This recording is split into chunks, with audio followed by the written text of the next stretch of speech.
नमस्कार मित्रांनी मैत्रिणींनो, तर आज मी बनवलेले आहेत शंकरपाळ्या. पहिली सुरुवात केलेली आहे गोड बनवून. तर मी सुरुवातीला शंकरपाळ्या बनवले. तर त्यासाठी लागणारं साहित्य बघा, मैदा घेतलेला आहे मी किलोभर. त्यानंतर 1.5 ग्लास साखर घेतले मिक्सरवरती बारीक करून. इकडे दूध गरम करायला ठेवलेलं आहे आणि एक साईडला तूप गरम करायला ठेवलेलं आहे. तर बघा, मी दरवर्षी अशा पद्धतीने शंकरपाळ्या बनवते. मला माझ्या मोठ्या बहिणीने शिकवले आहेत. मी लग्नाच्या अगोदरपासून अशा शंकरपाळ्या बनवते आणि आमच्या घरात सर्वांना आवडतात. अगदी नानकटाईच बिस्किटची टेस्ट जशी लागते तशी टेस्ट लागते याची. तर बघा, साखर गरम करून ही बारीक करून घेतलेली आहे. त्याच्यात गरम केलेलं दूध घालायचं आहे आपल्याला. 1.5 ग्लास साखर आहे तर 1 ग्लास दूध घेतले मी आणि 1 ग्लासला थोडं कमी तूप आहे. मी व्हिडिओमध्ये दाखवते तुम्हाला केवढं तूप घ्यायचं आहे.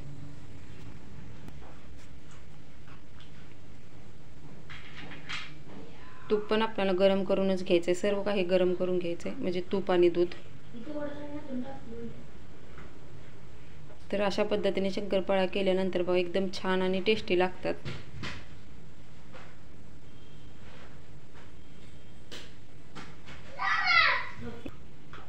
तर बघा, व्हिडिओमध्ये दिसत असेल एवढं तूप घ्यायचं आहे. 1 ग्लासला कमीच घ्यायचं आहे तूप. अर्धा ग्लास आणि वरती थोडंसं तूप घ्यायचं आहे. तर साखर, दूध आणि तूप सर्व काही मिक्स करून घ्यायचं आहे चांगलं.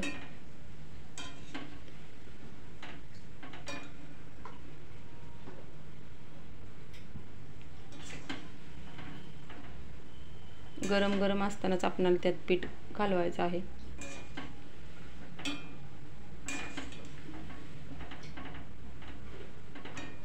तेव्हा तूप घातल्यामुळे कलर असा चेंज झालेला आहे आणि तुमची साखर बारीक झालेली आहे. तरी पण नाही बारीक होणार तर 1-2 मिनटं गॅसवर ठेवायची परत उचलून अशीच, म्हणजे पटकन वितळलं जातं. आणि थोडंसं नमक टाकायचं. आपण कोणताही पदार्थ बनवताना अगदी थोडंसं नमक टाकायचं, बिना नमकचं नाही करायचं.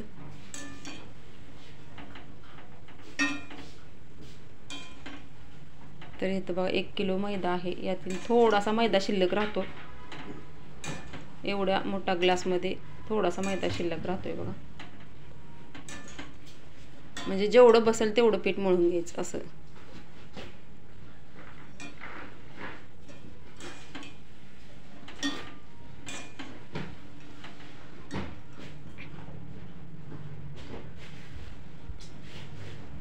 तर आपण आता इथं पीठ मळून घेऊया.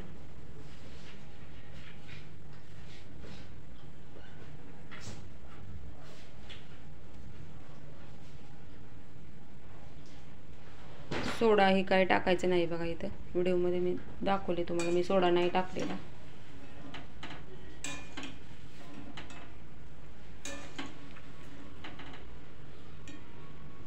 तर बघा, आपल्याला इथं अजून थोडा मैदा पाहिजे. थोडा थोडा घालून आपण मळून घ्यायचं आहे.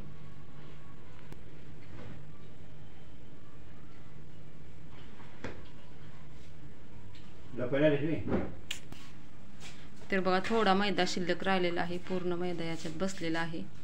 1 वाटीभर मैदा शिल्लक राहिलेला आहे. तर हाताने आता छान असं मळून घ्यायचं आहे आपल्याला. आणि 1-2 तास असं भिजत ठेवायचं आहे किंवा अर्धा तास ठेवलं तरी चालेल.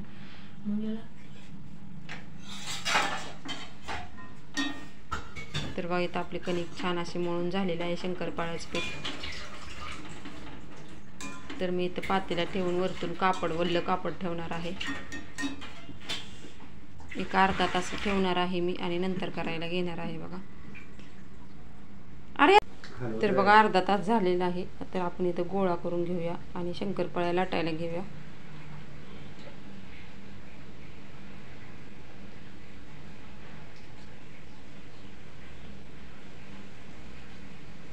तर बघा, संध्याकाळचं मी करायला घेतलेलं आहे. जेवण वगैरे झालेलं आहे. जेवायच्या अगोदर मी मळून ठेवलेलं आहे. तर जाडसर असं लाटायचं आहे, पातळ नाही लाटायचं, म्हणजे छान शंकरपाळ्या होतात. आणि बारीक बारीक कापायचे आहेत.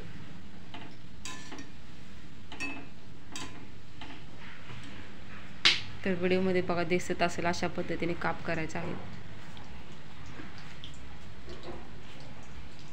जाडसर लाटल्यामुळे शंकरपाळ्याची टेस्ट छान येते आणि खायला पण खूप छान लागतात। सेम नानकटाईच्या बिस्किटाची टेस्ट येते या शंकरपाळ्यांना।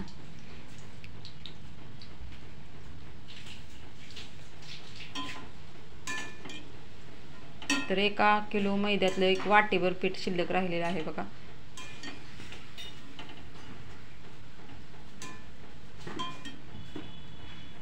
तर इथं आपल्या तयार झालेत बघा, तळायला टाकलेत आणि खूप छान कलर दिसत आहे बघा, पनीर असल्यासारखा कलर दिसत आहे। तेलात टाकल्यानंतर अजून पांढरा कलर उठलेला आहे। तर बघा मस्त कलर तळून पण झालेला आहे। तर कशा वाटल्या मी बनवलेल्या शंकरपाळ्या नक्की लाईक आणि कमेंट करून सांगायला विसरू नका। भेटूया नेक्स्ट व्हिडिओमध्ये, तोपर्यंत सर्वांना बाय बाय।